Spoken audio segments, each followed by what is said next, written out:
আজ আমাদের 100 টাকার ক্যারাটিন ট্রিটমেন্ট কমপ্লিট। এই যে দেখছো এটা হলো 100 টাকার ক্যারাটিন ট্রিটমেন্টের রেজাল্ট। ঠিক আছে, তো ওনার থেকে শুনে নেবো উনি কোথা থেকে এসছেন। তো আপ কাহা সে আয়ে হো বাতাও। मैं वैसे तो झारखंड से हूँ बट यहाँ पे मैं बारिशत से आई हूँ। तो आपको कैसा लगा, मतलब 100 रुपीज का जो?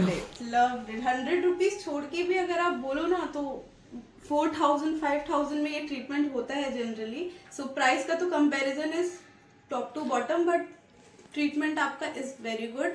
एंड 100 रुपीज में दिस ट्रीटमेंट ऐसे इतने अच्छे से प्रॉपर तरीके से only you can do that. Thank you. तो आपको ऐसा तो नहीं लग रहा है कि 100 रुपीज का ट्रीटमेंट है, मेरा बाल खराब हो गया, खराब हो सकता है, ऐसा बिल्कुल कुछ? भी नहीं। आपने प्रॉपर्ली मेरे को गाइड करके मेरा हेयर देखकर जो ट्रीटमेंट मेरे को सूट करता उस वे में भी आपने ट्रीटमेंट किया है। सो तो ऐसा आप कोई टेंशन suggest- नहीं है अब मेरे को। तो आप सबको आने के लिए सजेस्ट करोगे? 110%। Thank you.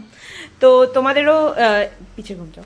তো তোমাদেরও এরকম হেয়ার ট্রিটমেন্ট পেতে হলে অবশ্যই সুস্মিতাস বিউটি হেভেন স্যালন একাডেমিকে বুক করে নাও। আর এই অফারটা কিন্তু শুধুমাত্র আমাদের দত্তপুকুর আউটলেটের জন্য রয়েছে, যেটা সন্তোষপুরে। তো তোমাদেরও এরকম ট্রিটমেন্ট পেতে হলে অবশ্যই স্ক্রিনে দেওয়া নাম্বারে কল করে বুক করে নাও সুস্মিতাস বিউটি হেভেন স্যালন একাডেমিকে। Thank you.